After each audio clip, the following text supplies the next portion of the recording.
Salut habitants de la Terre, est-ce que tu connais Monster Hunter... non c'est pas ça. Salut habitants de la Terre, est-ce que tu connais Hunter x Hunter? Hunter Hunter, gna gna gna gna. Ta gueule les connards. Si tu connais pas, c'est pas grave, mais tu rates un truc quand même. Et si je devais te convaincre de t'y mettre pour un seul truc, parmi 40 000 autres trucs géniaux, hein, ça serait putain de Meruem mon gars. Oui. Oui. Bon, en vrai, je me sers un peu de lui comme alibi pour te convaincre de commencer Hunter x Hunter. Donc je spoilerai rien de majeur parce que c'est pas le but quoi. On va arrêter, hein. Alors, qui est Meruem? Je te fais le topo. Le topo. Merde, ce mec c'est un des meilleurs antagonistes de toute l'histoire de la fiction. Pour moi. Déjà au niveau de la dégaine, hein, bon, on dirait un mélange entre Freezer, Cell et Mewtwo. Donc bon, niveau charisme, je pense que ça va, hein, on est bon. Mais sa badassitude est loin de se reposer uniquement sur son style de beau gosse. Meruem est une Chimera Ants, ou fourmi chimère, une race d'insectes hiérarchisés dont la reine crée des colonies entières de soldats en bouffant toutes sortes d'êtres vivants. En résultent alors des mélanges chelous entre les différentes bestioles ingérées par sa majesté absolument dégueulasse, qui se mettra aussi à dévorer des humains, et en particulier leur cerveau, bien évidemment, sinon c'est pas drôle. Le but principal de la reine est de donner naissance au roi. Pour mettre au monde un beau et puissant bébé, elle va donc favoriser des cerveaux spéciaux, ceux des utilisateurs de Nen. Alors le Nen en gros, qu'est-ce que c'est? Eh ben, tu mélanges le Ki, le Reiatsu, le Chakra, les pouvoirs des stands et tu obtiens le Nen. Je vais pas m'étendre parce que c'est pas le sujet, mais c'est un des concepts de pouvoir les plus complets et réfléchis, toute œuvre confondue. Bref, maintenant tu sais d'où sort Meruem et crois-moi, rarement un personnage n'a autant mérité son putain de bordel de titre de roi de la pop. Encore? Toi t'es venu au monde comment? En train de brailler là, après que ta mère t'ait pondu avec une petite claque humiliante sur les fesses en bonus? Meruem, il est pas dans le même délire mon gars. Déjà il provoque lui-même sa naissance précoce en trouant le bide de sa mère à coups de poing.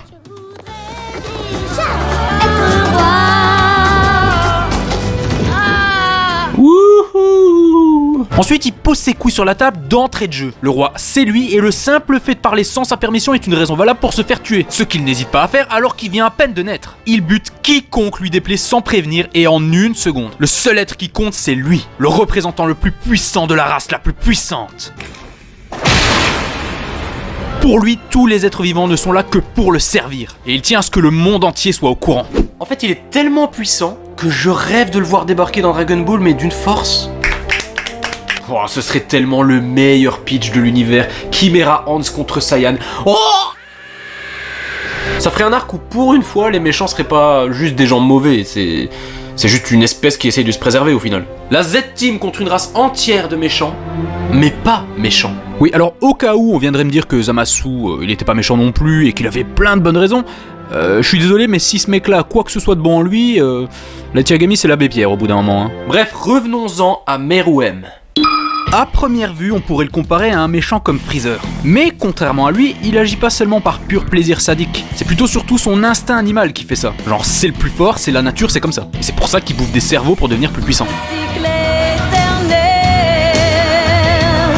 C'est là que le personnage devient génial. Au départ présenté comme un monstre invincible, voulant mettre le monde entier à genoux avec sa puissance surhumaine et son effrayante intelligence, le roi va peu à peu s'humaniser, pour le meilleur et pour le pire d'ailleurs. En voulant aiguiser son intelligence, il se mettra à essayer toutes sortes de jeux de stratégie, jusqu'à tomber sur le seul adversaire de sa vie qu'il ne peut vaincre, une petite fille. Rectification, une petite fille dégueulasse qui devrait apprendre à se moucher, bordel. Suite à ses défaites face à elle, le comportement de Meruem va commencer à profondément changer. Face à des sentiments complexes, il ira même jusqu'à remettre en question sa nature de conquérant, seigneur de tout ce qui existe. Qui suis-je? Qui suis-je?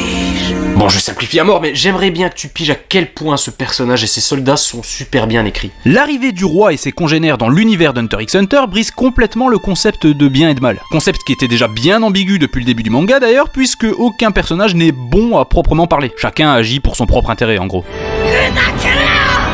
D'ailleurs, Meruem ne manquera pas de rappeler aux humains à quel point il est hypocrite de faire comme s'il était le méchant et nous des victimes à plaindre.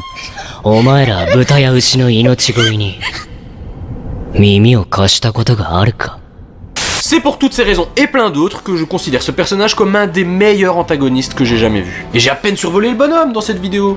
Alors mets-toi Hunter x Hunter. Togashi il est juste excellent, de toute façon, là, putain, son manga c'est un des meilleurs qui existent. Enfin, c'est subtil, c'est intelligent, c'est imprévisible, contrairement à ce qu'on pourrait croire en lisant le résumé. Bilan, Meruem déchire, tous les personnages déchirent, les bastons stratégiques de ouf, pareil, les messages de l'œuvre. Qu'est-ce que tu fous encore devant cette vidéo? Bouge de là.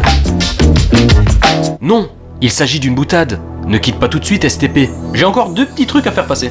Le premier, si tu aimes Hunter x Hunter, lis Toriko. Si tu aimes One Piece, lis Toriko. Si tu aimes Dragon Ball, lis Toriko. Si tu aimes Hokuto no Ken, lis Toriko. Si tu aimes les mangas, lis putain de Toriko.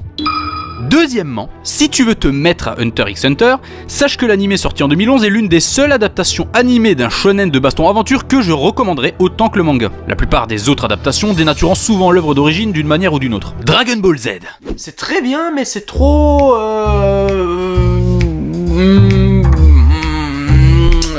tiré en longueur, voilà, oui. Naruto. Alors là, je préfère même pas en parler. Fairy Tail. Alors, qu'allons-nous bien pouvoir rajouter dans l'animé par rapport au manga? Oui, c'est ça. Dragon Ball Super. Pour m'excuser de cette vision d'horreur, voici quelques adaptations animées qui n'ont rien à envier à leur matériau d'origine.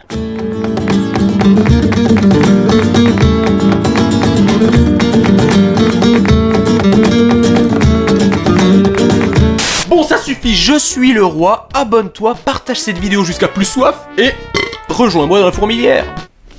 Au revoir.